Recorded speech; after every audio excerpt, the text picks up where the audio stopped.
Bien-aimés dans le Seigneur, peuple de Dieu, mes chers amis, bonjour et bienvenue à la révélation divine de ce matin. Révélation divine qui aura pour titre « La gratitude, un chemin vers la joie et la paix ». Je voudrais vous inviter à lire avec moi dans le psaume 100,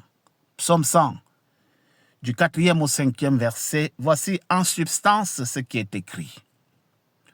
Entrez dans ses portes avec action de grâce, dans ses parvis avec louange, bénissez-le, parlez de toutes ses merveilles.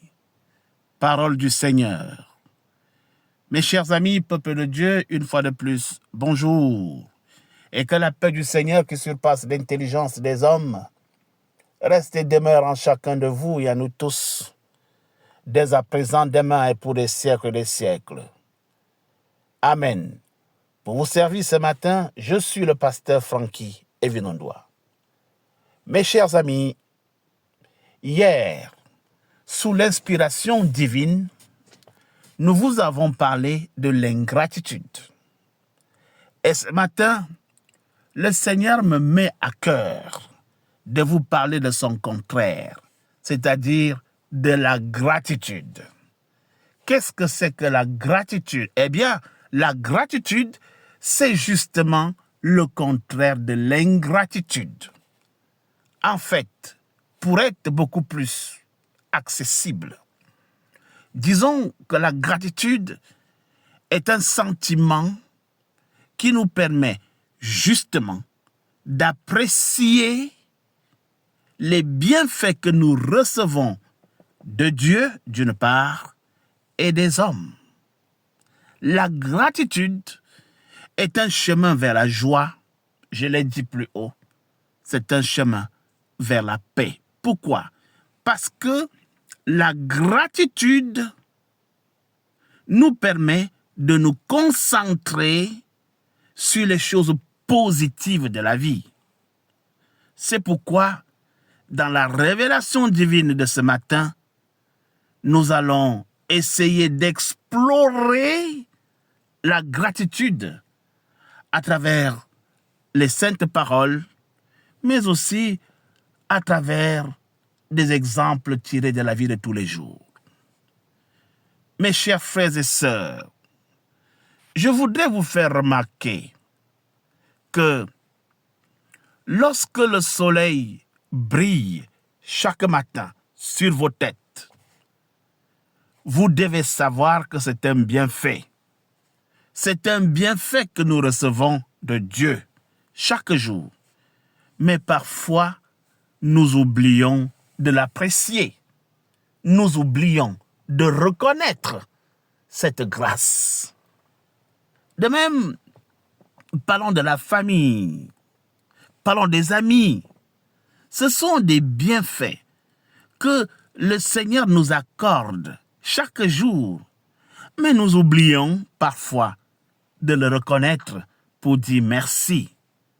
La nourriture, l'eau, ce que nous avons à portée de main chaque jour, ce sont des bienfaits que nous recevons chaque jour de Dieu, mais que nous oublions souvent d'apprécier.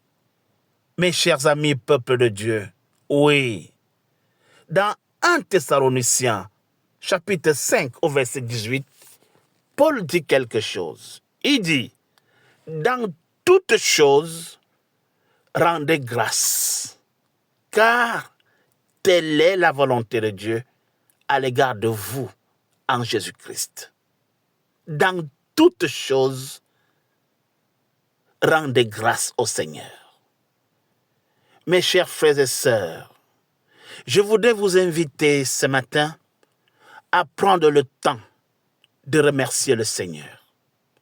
Je voudrais vous inviter à vous asseoir et à dire merci au Seigneur pour ce qu'il fait pour toi. Prends quelques minutes chaque matin, chaque soir, pour remercier le Seigneur pour les bienfaits que tu as reçus.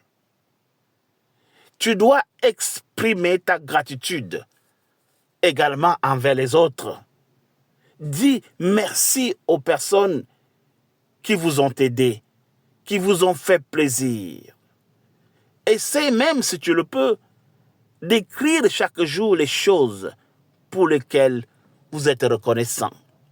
L'homme a tendance beaucoup plus à se plaindre de ce que les gens lui font subir.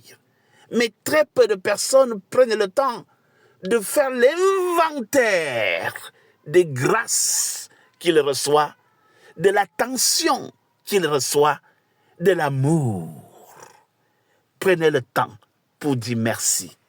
Mes chers amis, peuple de Dieu, oui, c'est un chemin qui vous mène vers la joie. C'est un chemin qui vous mène vers la paix. C'est un chemin qui te permet d'apprécier les bienfaits que tu reçois de Dieu et des hommes, ce qui va galvaniser les gens à continuer à vous aider. Je dois vous dire que lorsque tu dis merci à quelqu'un, c'est une nouvelle demande. Mais c'est parce que tu sais apprécier le peu qu'on te donne, alors tu recevras encore et encore. Quand tu ne peux même pas dire merci, lorsque quelqu'un fait le petit effort de te soutenir, comment pourra-t-il être encouragé à revenir demain? Vous devez pratiquer la gratitude. Nous pouvons améliorer ainsi notre relation avec Dieu. Nous pouvons améliorer ainsi notre relation avec les autres. Nous pouvons aussi, par la gratitude, renforcer notre foi en Dieu et trouver en lui la joie et la paix dans notre vie de tous les jours. Souvenez-vous, mes chers amis, de ce que Paul décrit, et même non, l'évangile de Luc au chapitre 17, du verset 11 au verset 19.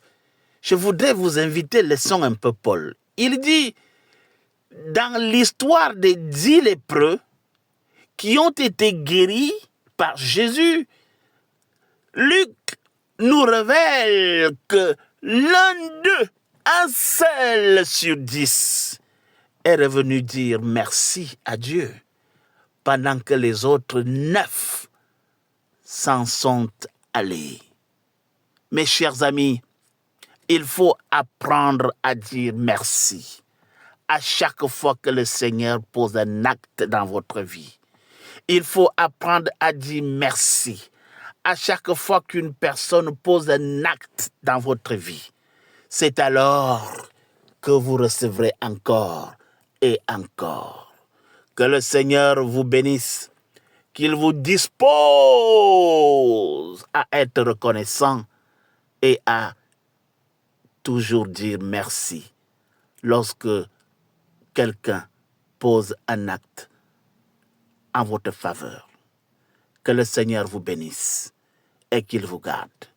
Voilà la révélation divine de ce matin. Au revoir et à demain pour une nouvelle révélation divine.